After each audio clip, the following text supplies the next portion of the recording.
बात करने वाले हैं पेंशन की। प्रधानमंत्री की आर्थिक सलाहकार परिषद ने सुझाव दिया है कि कम से कम कितनी पेंशन होनी चाहिए और अन्य सुझाव भी दिए गए हैं। पूरी जानकारी आपको देने वाला हूँ। तो प्रधानमंत्री की आर्थिक सलाहकार समिति की ओर से सुझाव आया है कि रिटायरमेंट की उम्र बढ़ाई जानी चाहिए और पेंशन की रकम भी बढ़ाई जानी चाहिए, क्योंकि कम उम्र में अगर रिटायर हो जाते हैं और उनके अंदर स्किल भी होती है, वे कुछ न कुछ कर सकते हैं, तो स्किल बढ़ाने पर जोर दिया गया है। और एक प्रकार से ये भी बताया गया है कि यूनिवर्सल पेंशन सिस्टम शुरू करने की बात भी कही गई है।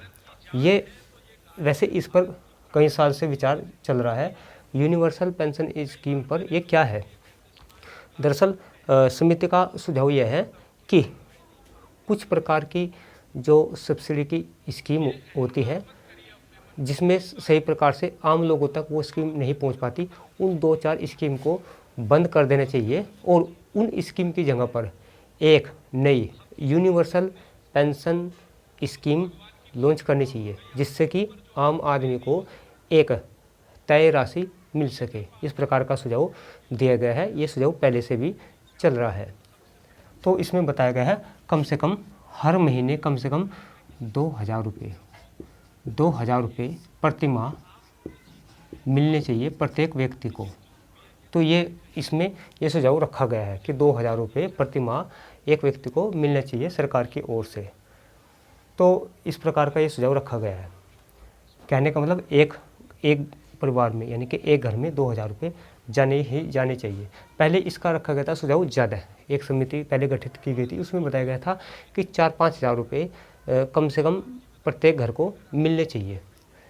तो क्योंकि वे 2-4 स्कीम जो है, जो काम की स्कीम नहीं है, जिनका लाभ आम जनता तक नहीं पहुंच पा रहा है, उनको बंद करके ये स्कीम शुरू कर देनी चाहिए। तो ऐसा सुझाव रखा गया था। अब इसकी जो राशि है वो घटा दी गई है। अब 2,000 रुपये की यानी कि मांग रखी गई है। सुझाव दिया गया है कि 2,000 रुपये कम से कम होने चाहिए। उसके बाद जो 50 साल से ऊपर के व्यक्ति हैं, उनकी जो है स्किल डेवलपमेंट होना चाहिए। उनके अंदर जो हुनर है वो तराशना चाहिए। उनको एक प्रकार से ट्रेनिंग देनी चाहिए ताकि वे कुछ भी कार्य कर सके, किसी भी क्षेत्र में आगे बढ़ सके। क्योंकि जो वो एज होती है वो अनुभव की एज होती है। उस एज में व्यक्ति स्किल डेवलपमेंट करके कार्य कर सकता है।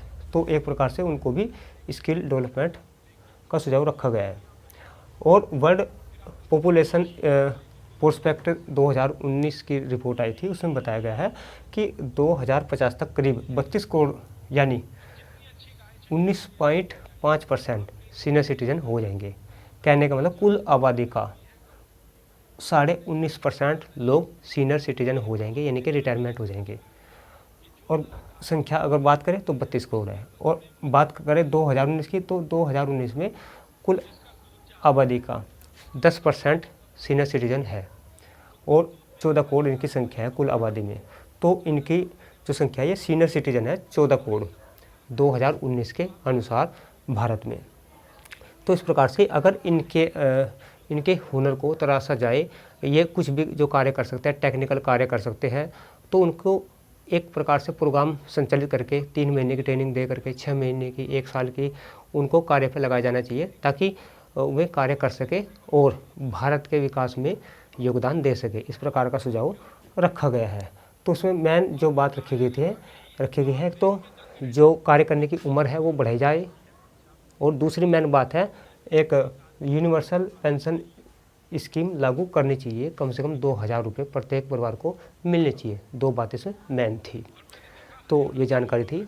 तो अब देखने वाली बात है इस पर कब अमल किया जाता है, कब इसको लागू किया जाएगा। फिलहाल ये सुझाव दिया गया है। अब देखने वाली बात है कब तक इसको लागू किया जाएगा। तो अगर ये वीडियो आपको अच्छी लगी है तो उसको लाइक कर देना, उसको शेयर भी कर देना। बहुत बहुत धन्यवाद।